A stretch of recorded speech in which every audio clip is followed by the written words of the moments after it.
महाराष्ट्र के छोटे से गांव में उर्मिला अपने बेटे दुर्गेश के साथ रहती थी। उसके पास 2 गाय थी। दोनों माँ बेटे गाय का दूध लेकर उसका घी निकालते और स्वादिष्ट मिठाइयाँ बनाकर गांव में बेचा करते। गांव के लोगों को उर्मिला के हाथों के बने हुए लड्डू बहुत पसंद आते थे। उसकी दुकान पर भीड़ भी लगती थी, लेकिन दुर्गेश को बहुत ज्यादा पैसे कमाने की चाहत थी। मिठाई की दुकान से जो पैसा आता दुर्गेश को वो बहुत कम लगता था। इसलिए दुर्गेश ने एक दिन अपनी माँ उर्मिला से कहा, माँ, इस मिठाई की दुकान से होने वाली आमदनी हम दोनों को पूरी जिंदगी बस गरीब बनाकर रख देगी, कभी अमीर नहीं बनने देगी। लेकिन मुझे ऐसा गरीबी का जीवन नहीं जीना है माँ। मैं बहुत ज्यादा पैसे कमाना चाहता हूँ, इसलिए मैं शहर जाना चाहता हूँ। अधिक लालच अच्छा नहीं होता बेटा। जितना भगवान दे रहे हैं हमें उसी में खुश रहना चाहिए। पता नहीं शहर में कैसा माहौल होगा। तू शहर चला जाएगा और मुझे यहाँ तेरी चिंता लगी रहेगी। ना वहाँ तू खुश रह पाएगा, ना मैं यहाँ खुश रह पाऊंगी। माँ, तू कुछ भी कह ले, लेकिन अब मैं रुकने वाला नहीं हूँ। मुझे शहर जाने दो। मैं जल्दी ही कोई अच्छी नौकरी देख लूंगा और नौकरी मिलते ही मैं तुझे भी शहर ले जाऊंगा। आखिर मेरी पढ़ाई लिखाई और मेरी डिग्री कब काम आएगी? उर्मिला दुर्गेश को रोकने की बहुत कोशिश करती है, लेकिन दुर्गेश उर्मिला की एक भी नहीं सुनता और उर्मिला से कुछ पैसे लेकर नौकरी की तलाश में शहर चला जाता है। उर्मिला अब अकेले रहकर ही गाय का दूध निकालती है, घी बनाती है और लड्डू बनाकर उन्हें गांव में बेचती है। इस बुढ़ापे में उसे अकेले काम करते देखकर गांव के लोगों को उस पर बड़ी दया आती है। दूसरी तरफ शहर में दुर्गेश नौकरी की तलाश में इधर उधर भटकता है। 1 महीना हो गया, लेकिन अभी तक एक भी नौकरी नहीं मिली है। अब मेरे पास खाने के लिए भी पैसे नहीं बचे हैं। ऐसे तो मैं भूख से मर जाऊंगा। इससे अच्छा तो मैं गांव में ही ठीक था। कम से कम माँ के हाथों का खाना और लड्डू तो मिल जाया करता था। यहाँ तो लगता है इंसान को किसी दूसरे इंसान की चिंता ही नहीं है। दुर्गेश बड़बड़ाता हुआ रोड पर चल रहा होता है, तभी एक गाड़ी से उसे टक्कर लग जाती है और वो नीचे गिरकर बेहोश हो जाता है। गाड़ी से एक सेठ जी निकलते हैं और दुर्गेश को बेहोश देखकर उसे गाड़ी में बिठाकर अपने घर ले जाते हैं। होश आने पर दुर्गेश सेठ जी से कहता है, बेटा, मैं जमुना दास हूँ और ये मेरी बेटी सुधा है। तुम रोड से जा रहे थे, तभी मेरी गाड़ी से अचानक टक्कर हो गई तुम्हारी। पता नहीं मैं किस सोच में डूबा हुआ था कि मैंने सामने से तुम्हें देखा ही नहीं आते हुए। तुम काफी बीमार और भूखे लग रहे हो। पहले खाना खा लो, फिर मैं अपनी गाड़ी से तुम्हें तुम्हारे घर छोड़ दूंगा। दुर्गेश के आंखों में आंसू भर आते हैं और वो कहता है, सेठ जी, इस शहर में मेरा कोई घर नहीं है। मैं तो यहाँ मुसाफिर हूँ। नौकरी की तलाश में गांव से यहाँ आया था, लेकिन महीना बीत गया पर ना कोई नौकरी मिली, ना खाने के लिए अब मेरे पास पैसे बचे हैं। अगर आप मुझे कोई नौकरी दे देते तो आपकी बड़ी मेहरबानी होती। अरे ये कौन सी मुश्किल बात है बेटा।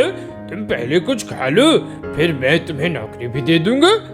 अरे बेटी सुधा, नौकरों से कहकर जल्दी से खाना लगवा दो। ओके पिताजी, अभी लगवा देती हूँ। सेठ जी को दुर्गेश काफी अच्छा इंसान लगता है, इसीलिए सेठ जी ने उसे अपने होटल में मैनेजर के पोस्ट पर रख लिया।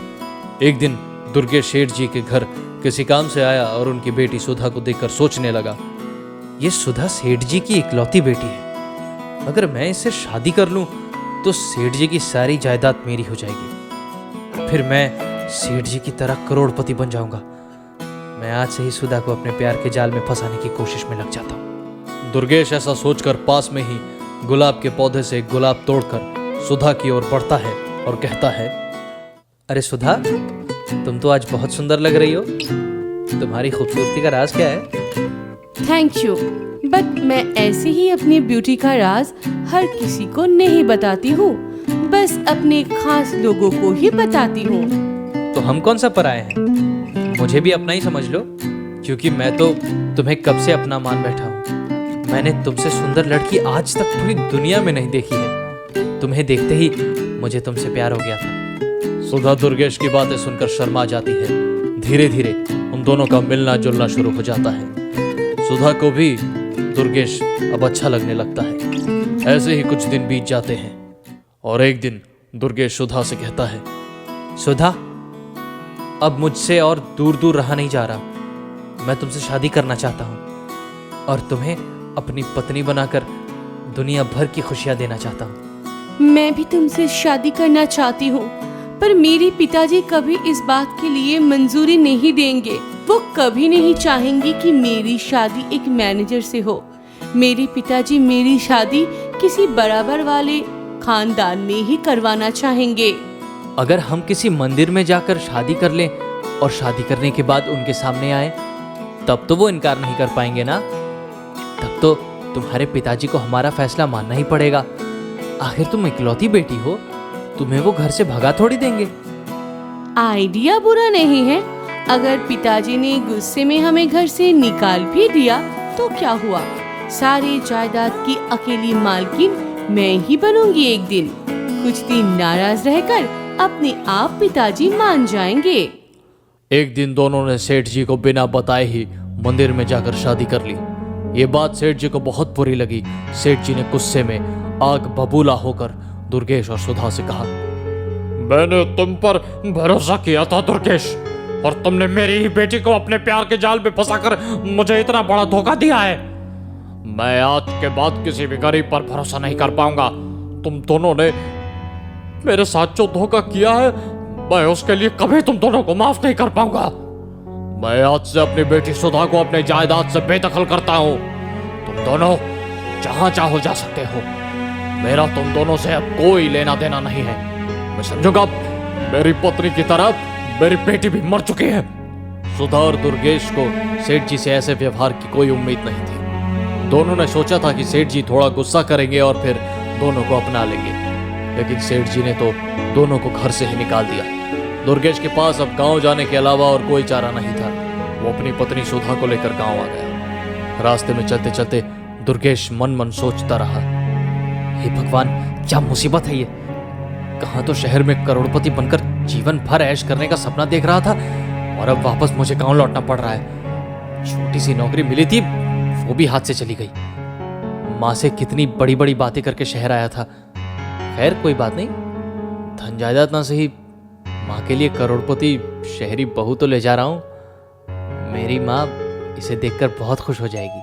उर्मिला ने जब अपने बेटे दुर्गेश के साथ छोटे कपड़े वाली मॉडर्न बहू को देखा तो अपना सर पकड़कर बैठ गई और अपने बेटे से पूछने लगी, अरे तू क्या करने गया था शहर और क्या करके आ गया? अगर तुझे शादी ही करनी थी तो गांव में अच्छी लड़कियों की कमी थी क्या, जो शहर से इस अजनबी को उठाकर ले आई? माँ तू कैसी बात कर रही है? तुझे तो खुश होना चाहिए कि तेरी बहू इतनी सुंदर है और बहुत पढ़ी लिखी है। और तुझे पता है ये बहुत अमीर बाप की बेटी है। जैसे ही इसके पिताजी का गुस्सा ठंडा होगा तो देखना माँ, उस दिन हम सब करोड़पति बन जाएंगे। वाह बेटा वाह, अब धोखा देकर हम करोड़पति बनेंगे। जिस भले इंसान ने तुझ पर एहसान किया, खाने के लिए पेट भर खाना दिया, रहने के लिए घर दिया, अच्छी नौकरी दी, तूने उसी के साथ इतना बड़ा धोखा किया। तूने उस भले इंसान की इंसानियत से भरोसा ही उठा दिया।